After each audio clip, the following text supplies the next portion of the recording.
ஏகப்பட்ட சோதனைகள் வருது. அதை நீங்க கடக்கிறதுக்கு பணம், தொழில் இதெல்லாம் ரொம்ப முக்கியமா இருக்கு. ஊருக்காரங்க முன்னால தன்னோட கௌரவத்தை காட்டணும்னு கடன் வாங்கி எல்லாத்தையும் பண்ணிட்டு பிரச்சனைகள் வரும்போது பணத்துக்காக ஒவ்வொருத்தரும் எப்படி அலைகிறாங்கன்றத நான் கண்கூட பார்த்ததுக்கு அப்புறம் தான் இந்த முடிவுக்கே வந்தேன்.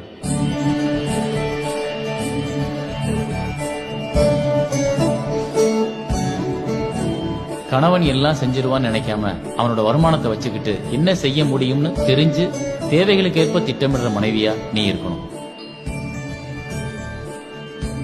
அதே போல மனைவி கேட்ட உடனே அவளை சந்தோஷப்படுத்தணும்னு ஓடி போய் கடன் வாங்கி எல்லாம் செஞ்சு மாட்டிக்காம உண்மையான வாழ்க்கை என்னன்றத அவளுக்கு புரிய வச்சு சந்தோஷமா வாழ்ற கணவனா நீங்க இருக்கணும்.